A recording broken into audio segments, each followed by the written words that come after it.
So, good morning, all of you. I am Prabhakar Kumar, and today I am going to discuss on the topic of causes of cellular injury. The introduction देखते हैं. The cells are the basic unit of the life that perform the vital functions of the body. तो ये already जानते ही हैं. तो sales है तो obviously वो क्या करेगा हमारे बॉडी में, तो भी मेटाबॉलिक एक्टिविटी करके हमारे लोग का बॉडी का जो भी मीन्स वर्क परफॉर्म कर जो भी नीड्स होता है उसको फुलफिल करते हैं.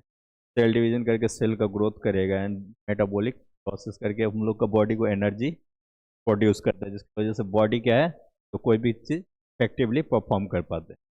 When the cells are exposed to harmful factors, their normal structure and functions are disturbed. तो ज़्यादातर सेल इंजरी कब होता है? जब हमारा सेल जो है कोई भी हार्मफुल स्टिमुलाई कुछ भी हो सकता है.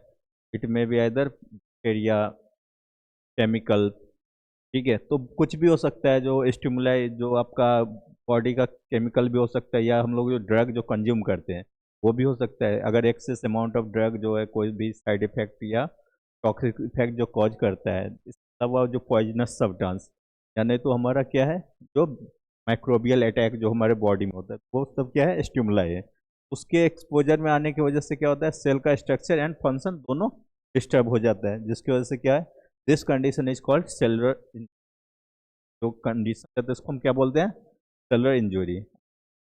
फिजिकल एक्टिविटी भी हो सकता है, जैसे हमारा एक्सीडेंटल जो होता है, एक्सीडेंटल में भी क्या होता है जो सेल डैमेज हो जाता है. ठीक है. There are many causes of cellular injury. तो बहुत सारा फैक्टर है सेलुलर इंजरी का, and these may cause act alone and together damage the cells. तो ये जो जितना भी फैक्टर्स जो रहता है जैसे bacterial factor, chemical factor, accidental factor, वो सब जो है सो सेल को ही इम्पैक्ट करता है. एंड इसके वजह से क्या होता है जो हमारा ओवरऑल जो सेल का जो फंक्शन है वो डिस्टर्ब हो जाता है.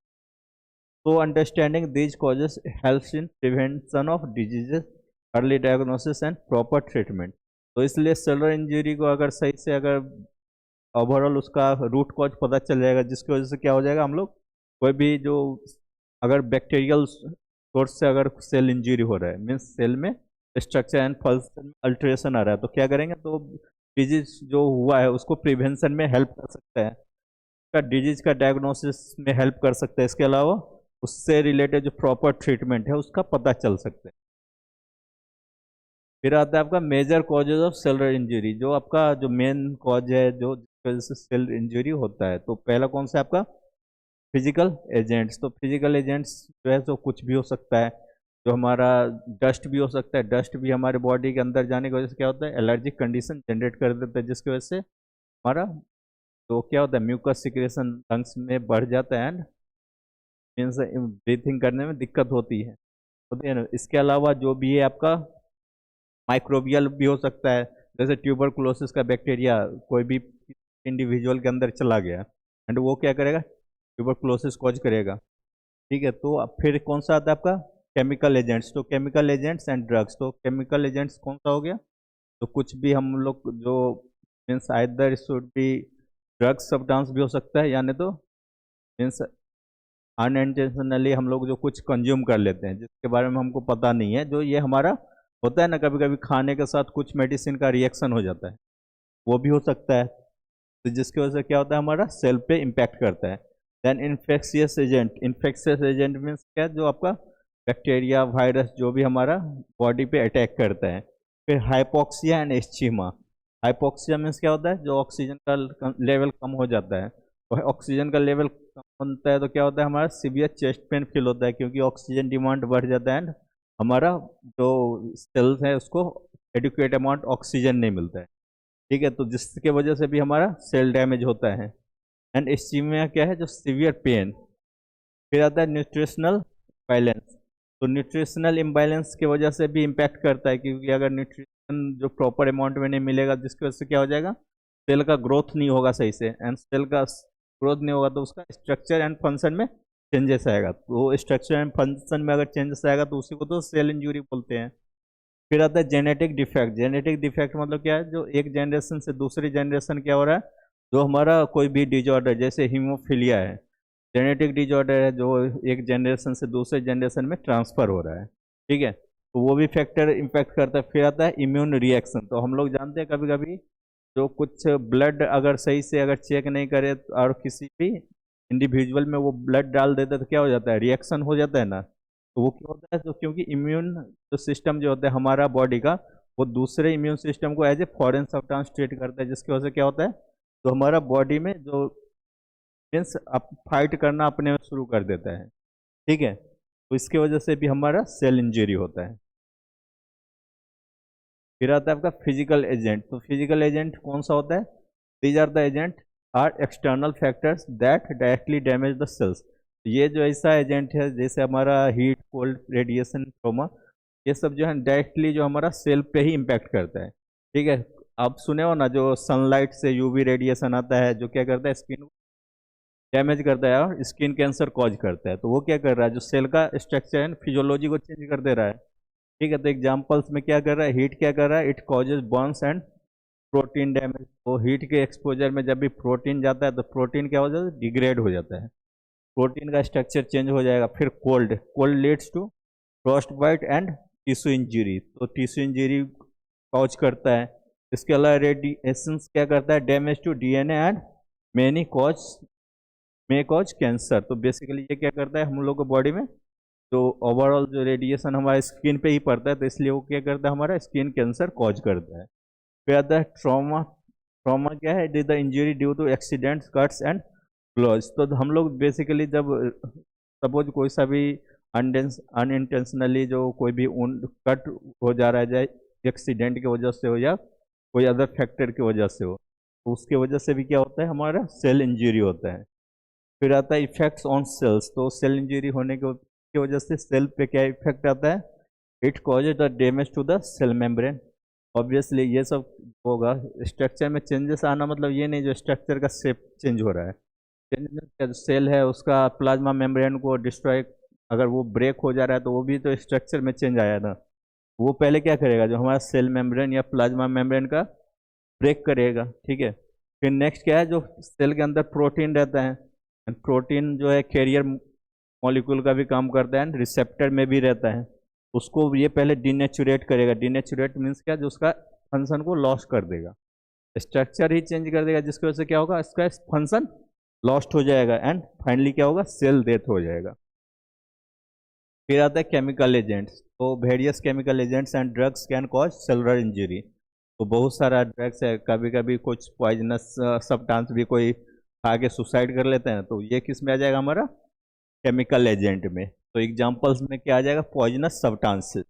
तो पॉइजनस सब्सटेंसेस में कौन कौन सा होता है, पेस्टिसाइड्स, हैवी मेटल, इंसेक्टिसाइड्स, तो ये सब किस में आ जाएगा, पॉइजनस सब्सटेंस में। फिर आता है इंडस्ट्रियल केमिकल्स। तो ज़्यादातर अभी के टाइम में इंडस्ट्रियल केमिकल भी अच्छा इम्पैक्ट करता है, जैसे नदी एयर रहता है, तो बहुत इंडस्ट्री एयर वाला क्या करता है, वो केमिकल को डायरेक्ट उसी में मिला देता है। ठीक है, और एक्सीडेंटली अगर कोई उसमें नहाने चला जाता है तो गलती से भी थोड़ा बहुत तो चला ही जाता होगा ना बॉडी में, तो वो भी हम इम्पैक्ट करते हैं। ठीक है, फिर आता है एक्सेस यूज ऑफ मेडिसिन।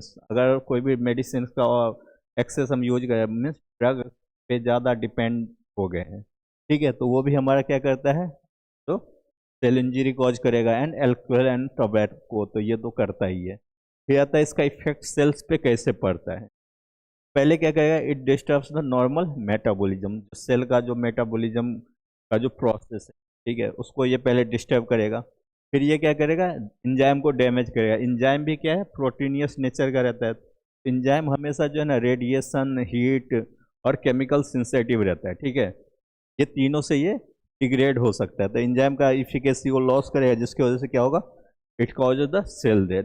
ठीक है, फिर आता है इन्फेक्शस एजेंट। तो इन्फेक्शस एजेंट मतलब क्या, जो ऐसा एजेंट जो क्या करता है, इन्फेक्शन कॉज करता है। तो इन्फेक्शन कौन सा चीज़ कॉज करता है, जो पैथोजेंस, जो बेसिकली जो हमारा माइक्रो ऑर्गेनिज्म होता है, जो विजिबल नहीं रहता हमारा ओपन मीन्स नेकेड आइज से, तो वो हमारा बॉडी में चला जाता है एंड वो क्या करता है, जो हमारा बॉडी का सेल्स पे अटैक करता है ना, उसको डैमेज करता है। तो इसमें जो है ना टाइप्स ऑफ इन्फेक्शस एजेंट में कौन कौन सा आ जाता है, bacteria, virus, fungi and parasites. तो ये सब जो है सो इन्फेक्शस एजेंट का कैटेगरीज है। देन आता है मैकेनिज्म ऑफ इंजरी। तो ये कैसे जो हमारा सेल इंजरी करता है, तो ये बैक्टीरिया, फंगाई, ये सब क्या करता है, खुद का बॉडी से जो है ना टॉक्सिक सब्सटेंस रिलीज करता है। ठीक है, जिसकी वजह से वो क्या करता है, directly destroy the cells and it causes the inflammation. Inflammation होता है मीन्स क्या, जो इन्फ्लामेशन मीन्स क्या होता है, जो वो एरिया जो है रेडनेस होगा, स्वेलिंग होगा, ठीक है, पेन फील होगा एंड टच करने से वो हीट सेंस होगा। ये सब सिम्टम है इन्फ्लामेशन का। फिर आता है these infections can lead to various diseases. तो अगर इन इन्फेक्शंस को अगर प्रॉपर टाइम पे अगर डायग्नाइज करके ट्रीट नहीं होगा तो क्या होगा, और भी ये फैलते जाएगा, जिसकी वजह से सीवियर कॉम्प्लिकेशन कॉज कर सकता है। फिर आता है हाइपोक्सिया। तो हाइपोक्सिया मीन्स क्या होता है, डिफिशियंसी ऑफ ऑक्सीजन सप्लाई। तो जब भी हमारा मीन्स क्या, जो हार्ट का कैपेसिटी कम हो जाता है, यानी तो लंग्स में ब्लॉकेज आ गया, अस्थमा वाला पेशेंट होता है ना, में क्या होता है, जो सही से वो ब्रीथ नहीं कर पाता है, जिसकी वजह से क्या होता है, बॉडी का डिमांड होता है ना, ऑक्सीजन हमको इतना अमाउंट चाहिए, लेकिन वहाँ पे पहुँच नहीं पाता है, जिसकी वजह से क्या होता है, ऑक्सीजन का डिमांड बढ़ने की वजह से ऑक्सीजन का सप्लाई कम होने की वजह से क्या कॉज करता है, हाइपोक्सिया। तो हाइपोक्सिया बेसिकली क्यों, कौन कौन सा रीजन से होता है, रिस्पिरेटरी डिजीज, जो हमारा रिस्पिरेटरी सिस्टम को इफेक्ट करता है, जैसे हमारा लंग्स का कोई भी कॉम्प्लिकेशन है तो उस केस में, या हार्ट से रिलेटेड कॉम्प्लिकेशन में, या एनेमिया में, या हाई अल्टीट्यूड मीन्स क्या, जो कोई भी हाई मतलब मीन्स पहाड़ वाला एरिया होता है ना, जो ऊंचा जगह पे जाने पर सुनते हैं ना, जो ऑक्सीजन थोड़ा कम हो जाता है लेवल, तो इस सब कंडीशन में हाइपोक्सिया कॉज करता है। तो ये सब इफेक्ट कैसे करेगा, it decrease the ATP production, क्योंकि हम जानते हैं एटीपी का प्रोडक्शन कैसे होता है, प्रेजेंस ऑफ ऑक्सीजन। जब ये ऑक्सीजन का डिफिशियंसी हो जाए तो वो क्या करेगा, मीन्स क्या, जो आपका एटीपी या एनर्जी का प्रोडक्शन कम होगा, जिसकी वजह से क्या होगा, जो हमारा सेल्स को अगर एनर्जी नहीं मिलेगा तो वो अपना काम करना बंद कर देगा, ठीक है, एंड फाइनली क्या होगा, जो हमारा सेल डेथ हो जाएगा। फिर आता है एस्चीमा। तो एस्चीमा मीन्स क्या है, it means reduce blood supply to the tissue. Means क्या, जो अगर ब्लड को, ब्लड का काम क्या रहता है, ट्रांसपोर्ट करना आइदर न्यूट्रिएंट, हार्मोन्स या ऑक्सीजन को। ये क्या हो रहा है इसमें एस्चीमा में, जो आपका ब्लड सप्लाई जो है, सेल को जो ब्लड मिल रहा है वो कम हो गया, पहुंच नहीं पा रहा है, ठीक है। अगर ब्लड ही नहीं पहुंचेगा तो वो ऑक्सीजन भी नहीं सप्लाई कर पाएगा, एंड ऑक्सीजन नहीं सप्लाई करेगा, जिसकी वजह से क्या होगा, हमारा वहाँ पे भी ऑक्सीजन डिफिशियंसी हो सकता है, या न्यूट्रिएंट की वजह से भी सेल डेथ हो सकता है। तो मेन कॉजेज कौन कौन सा होता है एस्चीमा होने का, blockage of blood vessel, atherosclerosis पढ़े है ना, तो इसकी वजह से क्या हो रहा है, जो ब्लड का वेसल्स में क्लॉग फॉर्म हो जा रहा है, जिसकी वजह से क्या हो रहा है, जो वहाँ पे ब्लड का फ्लो नहीं हो पा रहा है। फिर आता है ब्लड क्लॉट्स, ये भी। फिर आता है आपका narrowing of arteries, vaso constriction, ठीक है, अगर ब्लड वेसल्स का जो डायमीटर है वो अगर कम हो जा रहा है, ठीक है, तो जिसकी वजह से भी क्या हो रहता है, तो हमारा ब्लड वॉल्यूम एडिक्वेट अमाउंट में नहीं पहुंच पाएगा। तो इसका इफेक्ट कौन कौन सा आता है, तो lack of oxygen and nutrient, जब ही ऑक्सीजन एंड न्यूट्रिएंट का सप्लाई कम हो जाएगा सेल के पास, क्योंकि ब्लड पहुंच ही नहीं पा रहा है, तो इसका तो कमी होगा ही। कमी होने की वजह से क्या होगा, जो हमारा वेस्ट प्रोडक्ट ब्लड O2 लेके जाता है, तो CO2 वहां से लेके भी तो आता है ना, वहां पे CO2 ऑलरेडी सेल के पास है, एंड CO2 क्या होता है, टॉक्सिक नेचर का होता है, तो वो अगर ज़्यादा देर तक अगर CO2 जमा रहेगा तो वो क्या करेगा, सेल को हार्म करेगा, ठीक है, इसकी वजह से क्या होता है, severe and rapid cell damage होगा। ऑक्सीजन भी नहीं मिल पा रहा है, जिसकी वजह से एनर्जी नहीं बन पा रहा है, एंड वहाँ पे CO2 का कंसंट्रेशन भी बढ़ रहा है। क्लियर। फिर आता है difference between hypoxia and ischaemia. तो हाइपोक्सिया क्या है, it is occurs due to the lack of oxygen, and ये कैसे हो रहा है, लैक ऑफ ब्लड सप्लाई। फिर आता है जो इसमें ब्लड फ्लो में भी नॉर्मल, हाइपोक्सिया में क्या है, ब्लड फ्लो नॉर्मल भी हो सकता है ब्लड फ्लो नॉर्मल था, लेकिन हमारा जो पेशेंट था उसका रिस्पिरेटरी डिजॉर्डर था, ठीक है, रिस्पिरेटरी डिजॉर्डर मीन्स क्या, उसको अस्थमा था, जिसकी वजह से वो सही से मीन्स ब्रीथ नहीं कर पा रहा था। ये कैसे हो सकता है, जो both oxygen and nutrients are reduce, क्योंकि हमारा ये ब्लड सेल के पास पहुंच ही नहीं रहा है। अब ब्लड ही नहीं पहुंच रहा है तो मतलब क्या है, जो ऑक्सीजन एंड न्यूट्रिएंट भी नहीं पहुंच पा रहा है, तो ischaemia is more harmful than hypoxia. तो ये जो है ज़्यादा डेंजर है हाइपोक्सिया से, ठीक है। फिर आता है न्यूट्रिशनल इम्बैलेंस। तो both deficiency and excess nutrients can cause damage to cells. तो अगर कम होना या ज़्यादा होना दोनों इम्पैक्ट करता है, तो इसलिए प्रॉपर एक बैलेंस में होना चाहिए। ठीक है, एग्जाम्पल्स में देखें कौन कौन सा है। प्रोटीन डिफिशियंसी डिजॉर्डर जो होता है, जैसे आपका kwashiorkors, vitamin deficiency disorder, excess fat intake. Excess fat, अगर कोई भी फैटी फूड खाएंगे तो वो क्या करेगा, एक तो कोलेस्ट्रॉल का लेवल भी बढ़ाएगा, जिसकी वजह से क्या होगा, ब्लड क्लॉट फॉर्म, मीन्स क्या, जो अथेरोस्क्लेरोसिस होगा। ठीक है, इसके अलावा क्या होगा, ओबेसिटी। ओबेसिटी अगर होने की वजह से क्या होगा, डायबिटीज भी कॉज करेगा। ठीक है, एंड ओवर न्यूट्रिशन। लेकिन इसका इम्पैक्ट क्या करेगा, मीन्स कैसे इफेक्ट करता है, वीक सेलुलर फंक्शन। हमारा जो सेल का जो एक्टिविटी या फंक्शन है उसको थोड़ा, मीन्स क्या, जो उसका थोड़ा कम कर देता है। ठीक है, and increase the risk of diseases. जिसकी वजह से क्या होगा, जो हमारा कोई भी डिजीज होने का चांसेस बढ़ जाएगा। एंड जिसकी वजह से क्या होता है, poor growth and cell repair. जिसकी वजह से बॉडी का सेल का भी ग्रोथ एंड रिपेयर भी मीन्स बहुत लगभग डिस्टर्ब ही टोटली हो जाएगा, जिसकी वजह से क्या होगा, फाइनली सेल डेथ हो जाएगा। फिर आता है जेनेटिक डिफेक्ट। तो जेनेटिक डिफेक्ट कहाँ से आता है, ये जनरेशन से आता है, जो पहले वाला पेरेंट्स से का ऑफ स्प्रिंग में आता है। तो क्या है, genetic defects are abnormalities in DNA. जो हमारा डीएनए जो ट्रांसफर हुआ है पेरेंट्स टू चिल्ड्रेन में, तो उसमें कुछ अल्टरेशन में चेंजेस हो गया है। तो एग्जांपल्स क्या है, इनहेरिटेड डिजीजेस, जो भी जेनेटिक डिजॉर्डर के बारे में। तो अगर पेरेंट को डायबिटीज था तो हो सकता है बच्चे को भी होगा। ठीक है, इंजाइम डिफिशियंसी, तो इंजाइम का डिफिशियंसी भी हो सकता है। Then abnormal protein formation. अगर जेनेटिक, अगर सही से डीएनए का वहाँ पे मीन्स एबनॉर्मल है, तो हमारा डीएनए से ही आरएनए होता है, ट्रांसक्रिप्शन ट्रांसलेशन है, पढ़े है ना। ठीक है, तो ट्रांसलेशन में क्या हो रहा है, प्रोटीन फॉर्मेशन होता है। ठीक है ना, तो वही अगर सही से नहीं डीएनए होगा तो हमारा प्रोटीन भी सही से फॉर्म नहीं होगा। क्लियर, की वजह से क्या इफेक्ट करेगा, जो आपका इम्प्रॉपर सेल फंक्शन, सेल जो है अपना फंक्शन सही से परफॉर्म नहीं करेगा। एंड स्ट्रक्चरल एबनॉर्मलिटीज, तो हमारा सेल का जो स्ट्रक्चर जो है वो उसका भी अल्ट्रेशन आएगा, जिसकी वजह से क्या है, इंक्रीज ससेप्टेबिलिटी टू डिजीज। जिसकी वजह से कोई सा भी डिजीज होने का चांसेस या रिस्क फैक्टर, रिस्क बढ़ जाएगा। फिर आता है इम्यून रिएक्शन। तो इम्यून रिएक्शन जो है basically, the immune system normally protect the body but sometimes it can harm cells. तो हमारा इम्यून सिस्टम क्या होता है, डिफेंस मैकेनिज्म होता है जो बॉडी का, जो कोई भी फॉरेन सब्सटेंस जब बॉडी में आता है तो उससे वो फाइट करता है। लेकिन कभी कभी क्या होता है ना, जो हमारा जो जो रिकॉग्नाइज जो करता है ना बैक्टीरिया को, तो वो सही से उस वक्त रिकॉग्नाइज नहीं कर पाता है, तो वो क्या करता है, हमारा ही बॉडी का सेल से फाइट करना शुरू कर देता है। जिसकी वजह से क्या होता है, जो हमारा ही बॉडी का सेल को हार्म करता है। जैसे आपका इंसुलिन बीटा सेल डिस्ट्रक्शन जब होता है ड्यू टू, तो उसमें क्या होता है, हमारे जो बॉडी का जो इम्यून सेल्स जो है खुद का ही पेनक्रियाज का सेल को डिस्ट्रॉय कर देता है। ठीक है, जिसकी वजह से क्या होता है, जो बीटा सेल डिस्ट्रॉय होने की वजह से क्या होगा, इंसुलिन का प्रोडक्शन नहीं होगा। इंसुलिन का प्रोडक्शन नहीं होगा तो क्या होगा, ग्लूकोज का लेवल बढ़ जाएगा।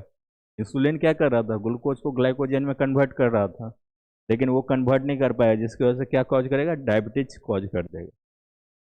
एग्जाम्पल में कौन सा होगा, auto immune diseases. Auto immune diseases जो इसमें क्या है, हमारा body attacks it's on self. Body जो हमारा खुद का ही बॉडी का सेल से फाइट करना शुरू कर देगा। देन एलर्जिक रिएक्शंस, जो भी हमारा की वजह से होता है। फिर आता है इसका इफेक्ट्स कैसे करेगा, तो इन्फ्लामेशन पहले करेगा, इन्फ्लामेशन के बाद टिश्यू डैमेज, फाइनली क्या होगा, हमारा सेल डेथ। देन आता है कॉम्बाइंड इफेक्ट ऑफ कॉजेज। तो इसमें क्या है, in many cases more than one factors cause cell injury. तो हमारा इसमें जो है ना, ज़्यादातर क्या होता है, जो बहुत सारा फैक्टर्स है सेल इंजुरी कॉज करने का। ठीक है, लेकिन कभी कभी कैसा होता है, जो एक फैक्टर से ज़्यादा भी इन्वॉल्व रहता है। हो सकता है उस पेशेंट में जेनेटिक तो था ही, साथ में रेडिएशन फैक्टर भी आ गया। ठीक है, एग्जाम्पल में जैसे person with poor nutrition is more affected by infection. तो जिसमें न्यूट्रिशन ही का कमी है, तो उसमें तो बैक्टीरिया भी इजीली अटैक कर सकता है। ठीक है, हेल्दी पर्सन में क्या होता है, थोड़ा चांस कम रहता है, अटैक करता है, लेकिन उसका जो बॉडी का डिफेंस सिस्टम है उसको बैक्टीरिया को किल कर देता है। लेकिन जो वीक होगा तो उसमें क्या होगा, जो उसका जो बॉडी का जो डिफेंस सिस्टम इतना स्ट्रांग नहीं होगा एंड बैक्टीरिया उस पर ज़्यादा रूल करना शुरू कर देगा, जिसकी वजह से वो पेस्ट जो इन्फेक्ट जो डिफिशिएंट जो रहता है न्यूट्रिएंट का, तो उसको ज़्यादा चांस रहता है जो हमारा बैक्टीरियल इन्फेक्शन होने का। Chemical exposure plus hypoxia can worsen injury. अगर केमिकल एक्सपोजर मीन्स क्या, ड्रग से रिलेटेड या कोई भी केमिकल सब्सटेंस के साथ साथ अगर ऑक्सीजन का डिफिशियंसी हो जा रहा है, तो वो भी हमारा क्या हो जा रहा है, दो अलग अलग फैक्टर एक्ट करके क्या कर रहा है, सेल इंजरी को प्रमोट कर रहा है। तो this makes damage more severe. तो ये जो कॉम्बिनेशन में जब भी होता है ना, तो वो ज़्यादा जल्दी से अटैक करता है सेल पे। क्लियर। फिर आज क्या क्या कवर किया, तो cell injury can occur due to harmful factor. तो हमेशा सेल इंजरी कैसे होता है हमारा, जो harmful factor, physical, bacterial, chemicals, तो बहुत सारा फैक्टर्स है उस पर। Major causes include physical, chemical, infectious and metabolic factor. तो ज़्यादातर किस वजह से होता है, physical, chemical, infectious and metabolic factor की वजह से। देन आता है hypoxia and ischaemia, important causes of injury. तो हाइपोक्सिया में क्या हो जा रहा था, ऑक्सीजन का डिफिशियंसी हो जा रहा था। स्टीमा में क्या हो रहा था, improper blood supply to the cell और टिश्यू। देन आता है nutritional and genetic and immune factors also play important role. तो इसमें क्या है, न्यूट्रिशनल फैक्टर की वजह से क्या हो जा रहा था, बॉडी वीक होगा, जिसकी वजह से क्या है, बैक्टीरिया इजिली अटैक कर देगा। जेनेटिक मीन्स जानते ही है, वन जनरेशन से अनदर जनरेशन जो डिजीज ट्रांसफर होता है। इम्यून फैक्टर जिसकी वजह से क्या हो रहा है, हमारा बॉडी का खुद ही इसका ही सेल खुद को डिस्ट्रॉय कर दे रहा था या एलर्जिक रिएक्शन कॉज करता है। Understanding this causes helps the better disease management. Overall जो भी हमारे सेल इंजरी का ओवरऑल जो भी फैक्टर कॉज करता है, अगर वो सही से पता रहेगा तो हम लोग को कोई भी डिजीज कैसे हो रहा है तो उसका रूट कॉज भी पता चलेगा एंड उसका ट्रीटमेंट सही टाइम पे हो पाएगा। तो आज के लिए इतना ही। थैंक